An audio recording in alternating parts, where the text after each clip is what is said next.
Hello everybody and welcome to the video. आज हम लेने वाले हैं organisation of commerce and management का चैप्टर 3। इसका मैंने ये small scale industry and business, इसका मैंने काफ़ी सारा पार्ट कवर कर लिया है। देखिए इंट्रोडक्शन हो गया है, हमारा मीनिंग भी हो गया है।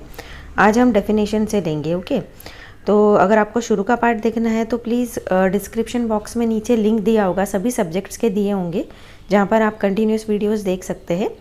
तो अगर आप नए हैं तो प्लीज़ चैनल को सब्सक्राइब कर दें ताकि आने वाले वीडियोस के नोटिफिकेशन आपको मिलते रहे, और अपने दोस्तों के साथ ज़रूर शेयर करिएगा और कमेंट और लाइक तो कर ही दीजिएगा। तो अगर अच्छा लगे तो ही लाइक करिए।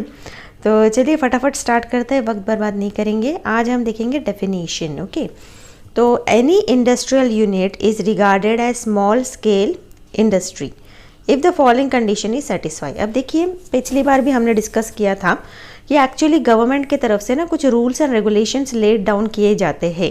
ओके, जैसे आपके स्कूल में कुछ रूल्स होते हैं, कॉलेजेस में कुछ रूल्स होते हैं जिन्हें फॉलो करना ज़रूरी होता है। जैसे कि अगर सादा केजी का भी एडमिशन होता है आपके यहाँ, तो बच्चे का उम्र जो है एटलीस्ट 3.5 साल होना चाहिए, तो ही उसको केजी में एडमिशन मिलेगा, वरना फिर वो एलिजिबल नहीं होता है ना। और बहुत सारा ये रहते हैं, गाइडलाइंस रखे जाते हैं कि 3 किलोमीटर के अंदर ही रहना चाहिए आप लोगों ने, तो आपको फास्ट एडमिशन मिल जाएगा। तो ये तो एक छोटा सा एग्जांपल दिया मैंने, पर जब यहाँ पर हम देखते हैं कि जब बात इंडस्ट्री की आती है तो गवर्नमेंट ने कुछ rules and regulations laid down किए हैं, जो कि हमने पिछले वीडियो में भी मैंने आपको बताए थे कि जैसे कि 50 से कम अगर एम्प्लॉयज़ है तो उसे हम बोल सकते हैं कि यहाँ पर देखिए चार्ट दिया हुआ है। Manufacturing sector and service sector को उन्होंने दो इसमें डिवाइड किया है कि अगर माइक्रो होगा तो 25 लाख्स के नीचे अगर वो कैपिटल या इन्वेस्टमेंट करता है तो उसको माइक्रो बोलेंगे, और 10 लाख तक के अगर इन्वेस्ट करता है सर्विस सेक्टर में तो उसे हम माइक्रो बोलेंगे, माइक्रो स्केल बिजनेस। ओके, अगर 25 लाख और 5 करोड़ के बीच में करता है तो स्मॉल स्केल का उसका नाम देंगे, यहाँ पर हम उसको माइक्रो नहीं बोलेंगे। उसी तरह से 5 करोड़ एंड 10 करोड़ के बीच में इन्वेस्ट होता है तो उसे हम मीडियम स्केल इंडस्ट्री कहेंगे, और अगर 10 करोड़ से भी ज़्यादा हो तो लार्ज स्केल में आ जाएगा। ओके, तो यहाँ पर ऐसे कुछ गाइडलाइंस दिए जाते हैं।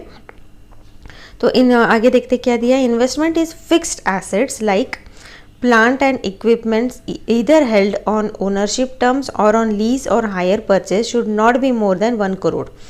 अब देखिए जो भी इन्वेस्टमेंट किया गया है ना, जिसके पास जो आइडिया आया है, ये हमने सेक्रेटरियल प्रैक्टिस में पढ़ा है कि जो बिज़नेस स्टार्ट करना चाहता है, जिसके दिमाग में ये आइडिया आया है कि अभी हमें बिज़नेस करना है, तो वो बंदा क्या करेगा, या जो ग्रुप ऑफ पीपल जो स्टार्ट करना चाहते हैं वो कुछ अपने घर से पैसा लाएंगे और फिक्स्ड एसेट्स मतलब क्या हो गया, प्लांट एंड मशीनरी हो गया। बिजनेस स्टार्ट करना है तो कुछ चीज़ों की तो ज़रूरत पड़ेगी, है ना। तो प्लांट एंड मशीनरी हो गया, या रेंट पे उसने ऑफिस ले लिया या खरीद लिया ऑफिस, या फिर उसने एम्प्लॉयज़ को नौकरी पे रखा है, उनको सैलरी दे रहा है ना। तो ये सब कुछ उसको ट्रांसपोर्टेशन के लिए उसने समझो कुछ वैन वगैरह खरीद लिया, ये सब क्या हो गया, फिक्स्ड एसेट्स हो गया। ओके, भारी भरकम चीज़, तो उसे हम बोलेंगे fixed assets like plants and equipment either held on ownership term, मतलब वो उसका मालिक हो, खुद खरीदा हो, और ऑन लीज या फिर रेंट पे या लीज पर भी लिया जाता है। लाइक पूरा जैसे कि गवर्नमेंट से भी हम लोग लीज पर 90 ईयर्स के लीज पे हमको जगह मिलती है, पता होगा ना आपको कि हम इकट्ठा एक पैसा दे देते हैं गवर्नमेंट को, और 90 ईयर्स तक के हम उसको यूज़ कर सकते हैं, और आफ्टर 90 ईयर्स हम गवर्नमेंट को वो जगह वापस दे देते हैं, या फिर वो लीज को और बढ़ाया जाता है। ओके, ये एक्चुअली जब ब्रिटिशर्स चले गए थे इंडिया से, उसके बाद में ये लीज का चीज़ स्टार्ट हुआ था। अभी भी आई थिंक 90 ईयर्स अभी हुए नहीं हैं, तो फिर अभी वो मतलब अभी वो अलग मैटर है, अभी हम उसका डिस्कस नहीं करेंगे। पर ये लीज पर भी दिया जाता है, या फिर नॉर्मल भी रेंट पे दिया जाती है चीज़ें। Hire purchase should not be more than 1 crore. Okay, जो भी अभी वो खर्च कर रहा है उस बिज़नेस के अंदर, वो 1 करोड़ के आगे नहीं होना चाहिए। ओके, क्योंकि यहाँ पर हम बात कर रहे हैं स्मॉल स्केल इंडस्ट्री की, ना कि मीडियम स्केल, ना कि लार्ज स्केल। यहाँ पर हम सिर्फ स्मॉल स्केल इंडस्ट्री की बात कर रहे हैं, तो वहाँ पर 1 करोड़ से ज़्यादा इन्वेस्टमेंट नहीं होना चाहिए। However the unit is no way can be owned or controlled or auxiliary for any other industrial unit.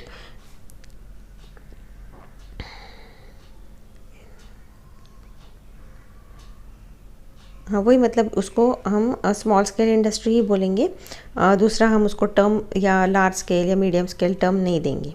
Okay, 1 crore तक ही इन्वेस्टमेंट चाहिए उसका, उसी के हिसाब से गवर्नमेंट ने कैटेगराइज किया है। अभी आगे देखते हैं classification of small scale industry. अब स्मॉल स्केल इंडस्ट्री को इन्होंने 2 भाग में डिवाइड कर दिया है। ओके, एक तो है ट्रेडिशनल स्मॉल स्केल इंडस्ट्री और एक है modern small scale industry. Okay, तो ट्रेडिशनल, ये तो वर्ड से ही पता चल रहा है, ट्रेडिशनल है मतलब पुराना टाइप्स होगा, है ना। तो एक तो है हैंडलूम। अभी हैंडलूम का मतलब क्या होता है, वो जो संचे चलाते हैं ना लोग, जहाँ पर कपड़ा बनाया जाता है, ज़्यादातर ये नासिक के साइड मालेगांव है वहाँ पर बनता है। देन आई थिंक जलगांव में भी बनता है ना, महाराष्ट्र में।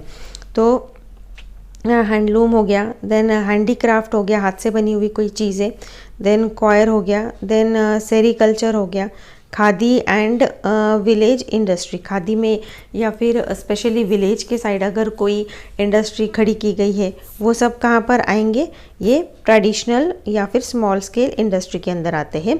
और यहाँ पर है मॉडर्न स्केल इंडस्ट्री। यहाँ पर क्या आएगा, bicycle parts, swing machine, blade, razors, electric application, spare parts, मतलब ये जो अभी की जो आधुनिक चीज़ें हैं ना, मॉडर्न चीज़ें हैं जो कि हमको रोज़मर्रा में भी ज़रूरत पड़ती है इनकी, तो वो सब कहाँ पर आएगा, मॉडर्न या स्मॉल स्केल इंडस्ट्री। मतलब यहाँ पर उन्होंने जो चीज़ बनती है उस हिसाब से कैटेगराइज किया है, ट्रेडिशनल स्मॉल स्केल इंडस्ट्री या मॉडर्न स्मॉल स्केल इंडस्ट्री। यहाँ पर इन्होंने बजट का या कैपिटल की बात नहीं की है, उस हिसाब से इसको कैटेगराइज नहीं किया है, ये हमें ध्यान में रखना होगा। ओके, आगे क्या दिया गया है, इंपॉर्टेंस देख लेते हैं। आई होप इतना आपको समझ गया होगा। ओके, यहाँ पर हमने डेफिनेशन कवर कर लिया है पूरा अपनी तरफ से। अभी हम देख लेते हैं importance of small scale industry क्या है। ओके, तो हाँ यहाँ पर मैं ऐसे रख देती हूँ। देन यहाँ पर स्मॉल स्केल इंडस्ट्री को क्या बोलते हैं शॉर्ट में, SSI। Okay, small scale industry play a vital role in the development of economy, it boost to agriculture and agro based sector. अभी देखिए इसका एक इन्होंने क्या बोला है, वाइटल रोल का मतलब क्या होता है, इंपॉर्टेंट जो वर्ड होता है ना उसके बदले वाइटल वर्ड यूज़ किया जाता है। अगर आपको अपनी इंग्लिश सुधारनी है तो आप इंपॉर्टेंट की जगह वाइटल वर्ड यूज़ करना स्टार्ट कर दो। Okay, plays a vital role in the development of economy. Economy मतलब क्या, हमारे देश का जो पूरा ओवरऑल हम लोग जो कमाई करते हैं, गवर्नमेंट को टैक्स वगैरह भरते हैं, हमारा जो हमारे इंडिया का जो स्टेटस है एज़ कम्पेयर टू दूसरे कंट्री, उसको हम बोलेंगे हमारा इकोनॉमिक स्टेटस। ओके, तो it plays a vital role in the development of economy. क्योंकि देखिए 1 करोड़ जो है ना वो इन्वेस्ट किया जाता है स्मॉल स्केल इंडस्ट्री में, तो जाहिर सी बात है एक्चुअली 1 करोड़ कोई बहुत बड़ा अमाउंट नहीं है, ये आपको इजीली अवेलेबल हो जाता है। या तो कोई अपने पॉकेट से भी कुछ पैसा डाल सकता है या फिर हमको गवर्नमेंट की तरफ से लोन भी मिल जाता है। तो अगर एक करोड़ जो है, जो ज़्यादा अमाउंट भी नहीं है, और जिस कम अमाउंट के अंदर हम एक पूरी स्मॉल स्केल इंडस्ट्री खड़ी कर सकते हैं, इसका मतलब हम कितना ज़्यादा एम्प्लॉयमेंट, देखिए बिजनेस होगा तो बिजनेस के अंदर हम एम्प्लॉई रखेंगे, है ना। तो एम्प्लॉय रखेंगे तो हम कितना ज़्यादा जॉब जनरेट कर रहे हैं हमारे यूथ के लिए, हमारे आने वाले बच्चों के लिए, है ना। तो इसके अंदर एक्चुअली बहुत सारे पॉइंट ऑफ व्यू है जो कि हम कंसिडर कर सकते हैं। तो देखिए लोगों को नौकरी मिलेगी, उनको सैलरी मिलेगा, उनका स्टैंडर्ड ऑफ लिविंग बढ़ेगा, उनका एक पूरा एक घर चलेगा, घर चलता है एक इंसान का। उसी तरह से अगर आप कम से कम 50 लोगों को भी हायर करते हो, मतलब 50 लोगों का आप घर चला रहे हो एक स्मॉल स्केल इंडस्ट्री। हालांकि इस चीज़ पर ज़्यादा ध्यान देना चाहिए गवर्नमेंट ने, पर वो अभी कोशिश चल रही है। उस हिसाब से क्या होता है, इतने लोगों का आप स्टैंडर्ड ऑफ लिविंग बढ़ा रहे हो, उसके वजह से क्या हो रहा है, हम कहीं ना कहीं इन्वेस्ट कर रहे हैं हमारे देश को आगे बढ़ाने में, हमारा इकोनॉमिक डेवलपमेंट आगे बढ़ाने में। अगर ये इंडस्ट्रियल सेक्टर्स अगर बढ़ गए, भले छोटे छोटे क्यों ना हो, लार्ज स्केल में तो चलो जाने दो, स्मॉल स्केल में अगर हम बढ़ गए तो जहाँ पर हमें डेवलपिंग कंट्री कहा जाता है, हम कहीं ना कहीं डेवलप्ड कंट्री भी हो सकते हैं। It boost to agriculture and agro based sector. यहाँ पर ज़्यादातर वो क्या करते हैं, जो एग्रीकल्चर सेक्टर जो हो गया, एग्रो बेस्ड सेक्टर हो गया। एग्रो बेस्ड मतलब एग्रीकल्चर से लिया गया कोई सामान उसे और प्रोसेस करके हम आगे सेल करेंगे। जैसे कॉटन ले लेंगे, उसका हम धागा बना के बेच सकते हैं या कपड़ा बना के बेच सकते हैं। तो एग्रीकल्चर सेक्टर को भी ये कहाँ पर काफ़ी ज़्यादा बूस्ट मिलेगा, मतलब वो काफ़ी ज़्यादा आगे बढ़ सकता है। आगे देखते हैं इम्पोर्टेंस में इन लोगों ने क्या बताया गया है, जॉब अपॉर्चुनिटीज़ के बारे में। वही जो मैंने आपको अभी बताया, उन्होंने भी वही एग्जाम्पल दिया है। एक्चुअली मैं आपको बता दूँ ये लेसन मैंने रीड करके नहीं रखा है, लेकिन फिर भी मैं अपनी तरफ से अपना इन्फॉर्मेशन देने की कोशिश कर रही हूँ। Okay, then SS is a second large industry which creates huge employment. वही मैंने आपको बताया कि देखिए ना, आपका पूरा एक घर चलता है उसके वजह से, है ना। फिर opportunities because it can operate with minimum amount of capital. ज़्यादा बड़ा अमाउंट नहीं है कैपिटल, 1 करोड़ एक्चुअली, तो कम अमाउंट में पूरा का पूरा इंडस्ट्री खड़ा हो रहा है, कितने लोगों को आप जॉब्स दे रहे हो, है ना। SSI can be run with basic and potential skill. छोटे मतलब अगर कोई आर्टिजन्स है जिसमें स्किल्ड है लेकिन भले डिग्री नहीं है, उन्होंने डिग्री नहीं ली है, लेकिन कारपेंटर हो गए, आर्टिजन्स हो गए, जिनके अंदर गुण है, स्किल्स है, उनके वो चीज़ें यूज़ करके आप आगे बढ़ सकते हैं एज ए इंडस्ट्री के रूप में। This is a boost for a labour supply country in India. और ये जो स्मॉल स्केल इंडस्ट्री है, ये एक बहुत ही बेहतरीन और अच्छा आइडिया है हमारे इंडिया के लिए, क्योंकि इंडिया में देखिए पॉपुलेशन ऑब्वियसली ज़्यादा है एज़ कम्पेयर टू दूसरे कंट्री। तो पॉपुलेशन ज़्यादा है मतलब उतने लोग, हमारे पास मैन पावर उतना ज़्यादा है, मैन पावर उतना ज़्यादा है, इसका मतलब हमारे पास लेबर, नंबर ऑफ लेबर भी ज़्यादा हो गया। अब लोग हैं तो हर किसी में कोई ना कोई गुण तो होता ही है, किसी न किसी चीज़ में हम स्मार्ट होते ही है। तो ऐसा समझिए हम एक कंट्रीब्यूशन कर रहे हैं हमारे देश के डेवलपमेंट की ओर, जहाँ पर ये अपना स्किल यूज़ करके हम लोग और आगे बढ़ सकते हैं। ये चीज़ एक्चुअली अगर देखा जाए ना तो चाइना में बहुत ही खूबसूरती से और बेहतरीन तरीके से इसे इस्तेमाल किया गया है। चाइना के हर दूसरे घर में, चाइना इनफैक्ट जापान में ज़्यादा, जापान में एक्चुअली उसे स्टैंडर्ड लेवल पे किया जाता है। चाइना में तो आपको चाइना में भी है, बट जापान को थोड़ा सा और मॉडर्नाइज्ड कर दिया गया है। तो वहाँ पर हर दूसरे घर में आपको टैलेंटेड इंसान मिलेगा। ये इलेक्ट्रॉनिक की छोटी मोटी चीज़ें बनाना तो उनका बच्चों का खेल है। ये जो आपकी दिवाली की लाइटिंग्स आती है, दिए आते हैं ऑटोमेटिक वाले, ये जो आप चीज़ें यूज़ करते हैं, ये सब कहाँ बनता है? चाइना में बनता है। और वहाँ का गवर्नमेंट एक्चुअली उनको सपोर्ट करता है, उनके ऊपर ज़्यादा रूल्स एंड रेगुलेशंस के स्ट्रेस नहीं डालता है कि आप चलो आपने बनाया ओके भेज दो, दूसरे कंट्री में भेजना है भेज दो। क्यों? क्योंकि उनको ये मिलेगा, पैसा मिलेगा, फॉरेन करेंसी चाइना में आएगा तो उनका ही डेवलपमेंट होगा, क्योंकि वहाँ पर पॉपुलेशन बहुत ज़्यादा है और उनको कमाई बहुत, एक्चुअली उसका जो करेंसी का वैल्यू है वो बहुत कम है। क्यों? Because it is still under developing country, है ना। तो उसके वजह से क्या हो जाता है, वो गवर्नमेंट तो करेगा, कितना करेगा, आखिर में जो इन लोगों को बन पड़ता है उनकी तरफ से आगे बढ़ने के लिए तो आप करो। इनफैक्ट कई बार तो अगर कुछ गलत चीज़ करवाना होता है तो उसमें भी उनका गवर्नमेंट साथ दे देता है। मैं सपोर्ट नहीं कर रही हूँ चाइना को, पर इतना कुछ चीज़ है वहाँ पर। हमारे यहाँ पर एक्चुअली थोड़ा सा डिज़ाइनिंग थोड़ा अलग है, हम लोग बहुत ही ज़्यादा नीचे के स्तर पे तो जा नहीं सकते, लेकिन हमें और थोड़ा ध्यान देने की ज़रूरत है, क्योंकि हमारे यहाँ गुणी लोग हैं, उन्हें आगे बढ़ने का मौका देना चाहिए, जो कि नहीं मिलता है। आगे देख लेते हैं regional balance. In India, all regions are not developed due to lack of industrialization. All regions are not developed due to lack of industrialization. SSI can be set up with minimum amount of capital.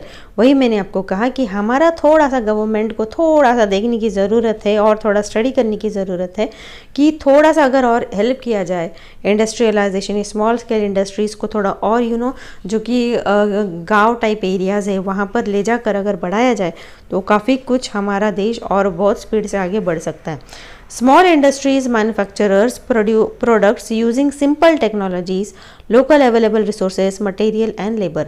देखिए industry चलाने के लिए यहाँ पर हम देखेंगे small industry, जो छोटी इंडस्ट्री होती है, मैन्युफैक्चरिंग जो प्रोडक्ट होते हैं, उनको क्या लगता है, सिंपल टेक्नोलॉजीज लगती है, कुछ बहुत ज़्यादा हाई फाई टेक्नोलॉजी की ज़रूरत नहीं है, लेबर भी काफ़ी सारे मिल जाते हैं उसके अंदर। देन लोकल एरिया रिसोर्सेज, वहाँ पर ही हमें एक्चुअली हमारा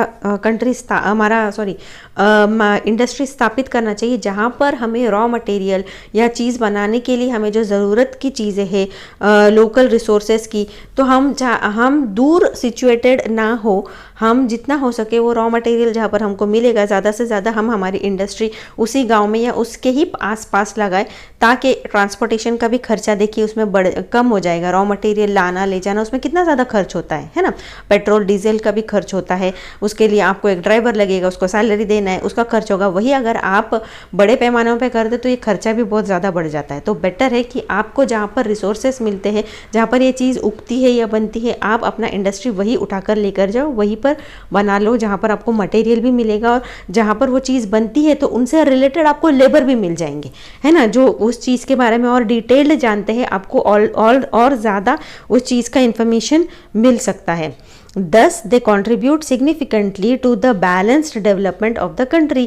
अगर SSI यूनिट को और अच्छे से बढ़ाया जाए तो वो बहुत ज़्यादा कंट्रीब्यूट कर सकते हैं हमारे देश को आगे बढ़ाने के लिए।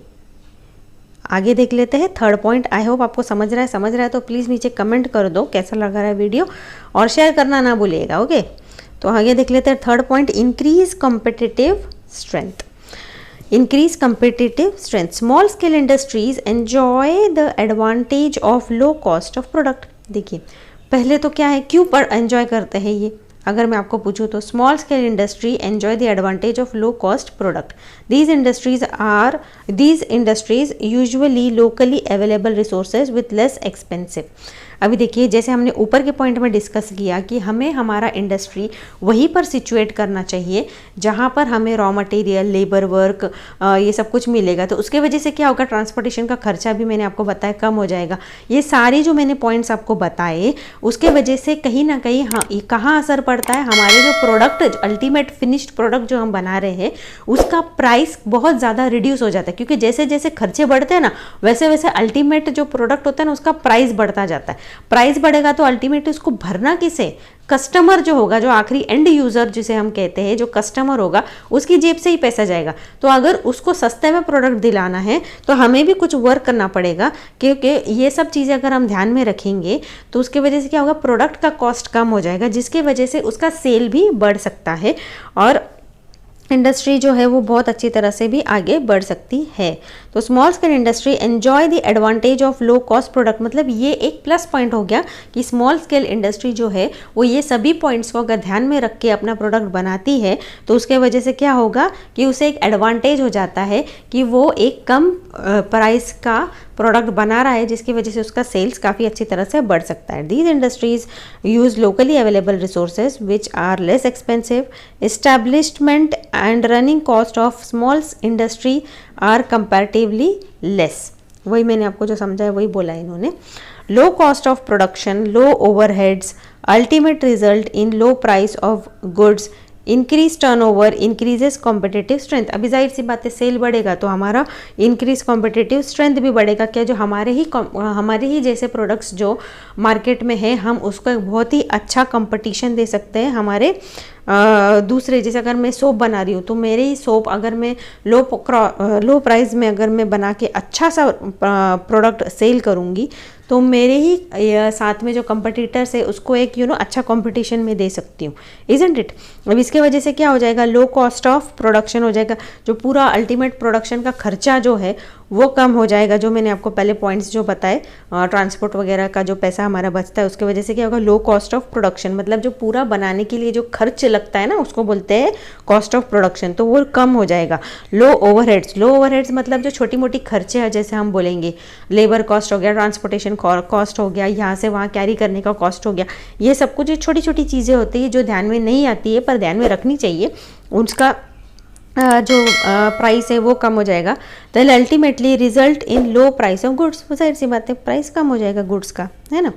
आगे देख लेते हैं maximum use of natural resources. Maximum use of natural resources, अभी small scale industries are labour intensive. Okay, ये ज़्यादातर इनका जो इन्वेस्टमेंट होता है ना वो लेबर्स के ऊपर ज़्यादा होता है। मशीनरी तो रहेगी लेकिन ज़्यादातर जो लेबर वर्क ज़्यादा किया जाता है स्मॉल स्केल इंडस्ट्री में। They utilise available natural resources and raw material from local areas. जो लोकल एरिया में जो रॉ मटेरियल मिलेगा ना ज़्यादातर उसी चीज़ को इस्तेमाल करके वो प्रोडक्ट बनाते हैं small scale industry. Okay, such use of local natural resources minimizes the cost of production which result into reasonable price of the goods। अभी जाहिर वही जो हमने ऊपर डिस्कस किया, ये वही चीज़ को रिपीट कर रहे हैं कि maximum use of natural resources हम करते हैं, जो हमारे आसपास जो चीज़ें मिलती है इजीली हम उसी का इस्तेमाल करके हम एक प्रोडक्ट बना के आगे सेल करते हैं, जिसकी वजह से क्या हो जाता है कि हमारा जो लोकल ही मिल जाता है, हमको कहीं दूर जाके हमको कुछ रॉ मटेरियल लाना नहीं है, तो कॉस्ट ऑफ प्रोडक्शन हमारा कम हो जाता है, जिसकी वजह से हमारे गुड्स या प्रोडक्ट्स की जो वैल्यू है वो काफ़ी ज़्यादा कम हो जाती है। आगे देखते हैं reduced migrations. Small scale industry can create a large number of employment, लोगों को नौकरी मिल जाती है in rural areas. Small scale industry is also best example of self employment. यहाँ पर ये भी एक चीज़ ध्यान में रखने की बात है कि यहाँ पर हम किसे ज़्यादा बढ़ावा दे रहे हैं, सेल्फ एम्प्लॉयमेंट, मतलब बंदा खुद ही होके अपना ही आइडिया इस्तेमाल करके एक इतना बड़ा इंडस्ट्रियल यूनिट खड़ा करता है, तो यहाँ पर हम सेल्फ एम्प्लॉयमेंट को बहुत ज़्यादा बढ़ावा दे रहे हैं। ये बहुत ही बेहतरीन और अच्छा पॉइंट है एक्चुअली।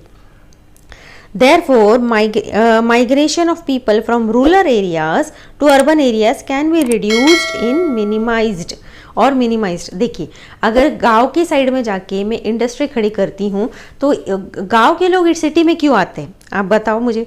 गांव के लोग सिटी में इसलिए आते हैं क्योंकि वहाँ पर उनको अच्छा इनकम, सोर्स ऑफ इनकम नहीं होता है, मतलब कमाई नहीं होती है, इसीलिए उनको गांव छोड़ के सिटी में आना पड़ता है ताकि कुछ भले लेबर वर्क मिल जाए, लेकिन कमाई तो होती है, खाने को तो कुछ मिलेगा उनको, स्टैंडर्ड ऑफ लिविंग भी बढ़ जाता है। तो उसके वजह से क्या होता है, उनको सिटी में आना पड़ता है। लेकिन अगर हम हमारे इंडस्ट्रीज़ ही उठा के अगर हम गांव के साइड में लगा देंगे तो उसके वजह से क्या हो जाएगा, ये एक प्लस पॉइंट हो जाता है, जिसके वजह से गांव के जो लोग हैं, आसपास के जो लोग हैं, वहाँ के लोगों को नौकरी मिल जाएगी, है ना, ये इंडस्ट्रीज़ के अंदर। तो उसके वजह से क्या होगा, ये जो गांव टाइप्स एरिया है, रूरल एरियाज़ जो है वो अच्छे से बढ़ने लगेंगे, क्योंकि उनको वहीं पर नौकरी मिल रही है, वहीं पर पैसा मिल रहा है, उनकी जो आजू बाजू जो चीज़ें उगती है जिसके बारे में उनको नॉलेज है उसे इस्तेमाल किया जाता है, तो उन्हें इस्तेमाल करने का तरीका भी बहुत अच्छी तरह से आता है लोकल एरिया के लोगों को, ये भी याद रखिए।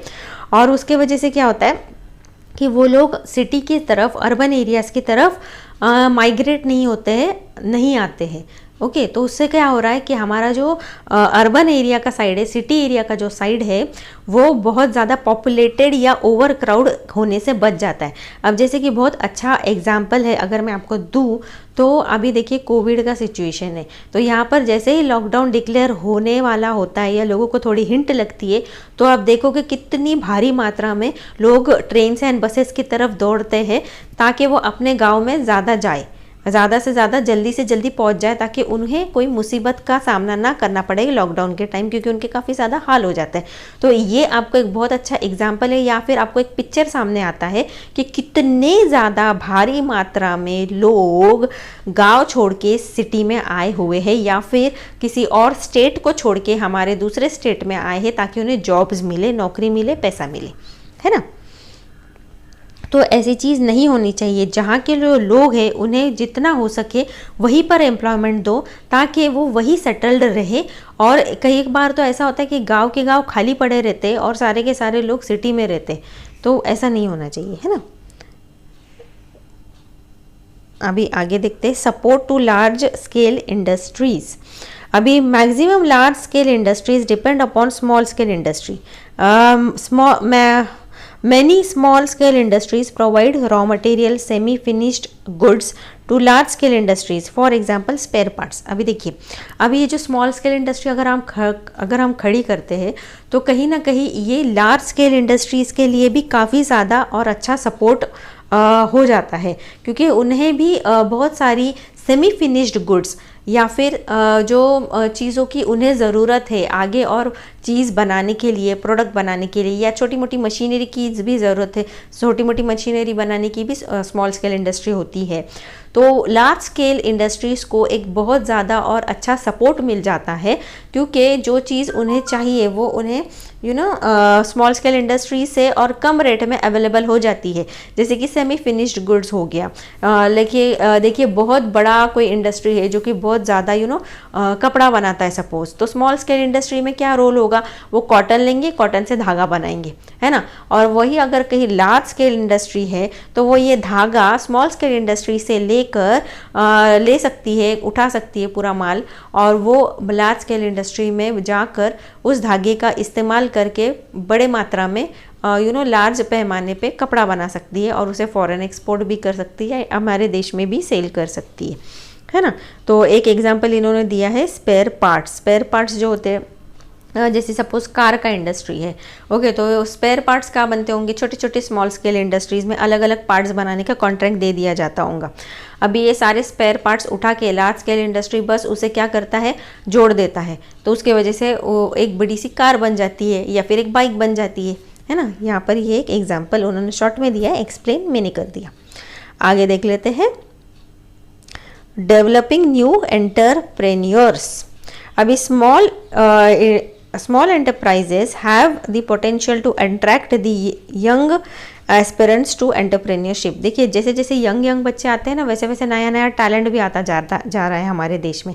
मैं भी एक छोटी सी टैलेंटेड हूँ, क्योंकि मेरा भी एक प्रोडक्ट मैंने इन्वेंट किया है जो कि रिदा हर्बल के नाम से आपको अमेज़ॉन पे मिलेगा। अमेज़ॉन इंडिया की साइट पे जाइए, रिदा हर्बल सर्च करिए, तो वहाँ पर मेरा face packs and body polishing के प्रोडक्ट्स हैं। ओके, तो यहाँ पर क्या हो रहा है, यहाँ पर इस पर एक बहुत ही अच्छा एग्जाम्पल है, क्योंकि यंग एंटरप्रेन्योर्स यहाँ पर बन रहे हैं, इन्वेंट हो रहे हैं, क्योंकि हर किसी के पास कोई ना कोई बिजनेस का आइडिया आता है, तो वो लोग क्या करते हैं, उसको एक्चुअल में हकीकत में लाने की कोशिश करते हैं। तो कैसा होगा, तो स्मॉल स्केल एंटरप्राइज डाल के अपना जो आइडिया है उसे एक्चुअली क्रिएट कर सकते हैं। तो यहाँ पर एक स्कोप हो गया, एक डेवलपिंग न्यू एंटरप्रेन्योर्स, मतलब आप एक न्यू एंटरप्रेन्योर्स बनाने की फैक्ट्री को एक्चुअली आप हेल्प कर रहे हो, ऐसा ही समझ लो इनडायरेक्टली, अगर आप समझ पाए तो। ओके, आगे देखते हैं, small scale industry can accommodate the technical and non technical young first generation entrepreneurs. अभी देखिए, भले टेक्निकल हो, टेक्निकल मतलब क्या, जिन्होंने एक्चुअली ट्रेनिंग ली है स्कूल कॉलेजेस में जाके, या किसी ने उन्हें ट्रेनिंग दी है, उनके पास सर्टिफिकेट है, तो जो भले टेक्निकल हो या नॉन टेक्निकल मतलब स्किल तो है लेकिन सर्टिफिकेट नहीं है किसी कॉलेज के नाम का। ओके, तो ये सब क्या कर सकते हैं, ये सभी अपनी स्किल को स्मॉल स्केल इंडस्ट्री में काफ़ी अच्छी तरह से इस्तेमाल कर सकते हैं, और इसके वजह से कुछ नया यंग जनरेशन्स को अच्छा स्कोप भी हो जाएगा, जॉब्स भी जनरेट हो जाएंगे, और साथ साथ में आप एक इन्वेंशन का, एक न्यू एंटरप्रेन्योर का आप एक आगाज़ करते हो। ओके, आगे देखते हैं, India is the country of villagers. जाहिर सी बात है, इंडिया के अंदर अगर आप कंपेयर करोगे सिटीज़ एंड विलेजेस को, तो ज़्यादा से ज़्यादा आपको विलेजेस ही मिलेंगे। इसीलिए we are still developing country and not developed country. Okay, therefore government has to pay attention to the development of small and cottage industry in order to create a balanced economy। इसीलिए government का बहुत ही ज़्यादा यहाँ पर काम है कि वो यहाँ पर ध्यान दे, विलेजर्स पे ध्यान दे, विलेज एरिया पे ध्यान दे। अगर उन्हें डेवलप करने के लिए अगर वो आगे बढ़ते हैं, तो उसके वजह से क्या हो जाएगा, जो सिटी के तरफ लोग ज़्यादा आएंगे नहीं, और जो विलेजर्स है उन्हें भी नौकरी मिलेगी, उनका भी जॉब्स जनरेट होगा, तो उनको सिटी में, अर्बन एरिया में आने की ज़रूरत नहीं पड़ेगी, और इंडिया का भी डेवलपमेंट हो जाएगा अल्टीमेटली। आगे देखते हैं, advantage of small scale industry. अभी यहाँ पर हमने देखा कि इम्पोर्टेंस क्या है। ओके, पूरा आज हमने कवर कर लिया। ओके, क्या कवर कर लिया, importance of small scale industry. अभी आगे आई होप आपको ये पूरा पॉइंट अच्छी तरह से क्लियर हो गया हो। अगर हो गया है तो नीचे कमेंट कर दीजिए, और कोशिश करिए कि मेरे जितने भी वीडियोज़ है ना पूरा देखा करिए, ताकि कोई भी इंपॉर्टेंट चीज़ आपसे मिस ना हो। आगे जो है advantage of small scale industry है, वीडियो थोड़ा लंबा हो रहा है, तो अगर आपको कंटिन्यूस वीडियो देखना है तो डिस्क्रिप्शन में लिंक मिल जाएगा, उसे क्लिक करके आप देख लीजिए, और इसको ना मैं अगले वीडियो में ले लेती हूँ। Okay, advantage of small scale industry जो है, इसको हम हमारे अगले वीडियो में ले लेंगे। तो तब तक के लिए bye bye, have a good day. और मैंने एक और इम्पॉर्टेंट बात बोलनी है कि पोल बनाया है मैंने कि आपको कौन सा अगला सब्जेक्ट चाहिए जिसका मैं एक्सप्लेनेशन दूं। तो मेरे चैनल पे जाके इकोनॉमिक्स चाहिए या बुक कीपिंग एंड अकाउंटेंसी का लेक्चर्स आप चाहते हो मैं वो सब्जेक्ट लूँ, पिकअप करूँ, तो आप उसे बस जाके वोट कर देना। ओके, तो bye bye, have a good day.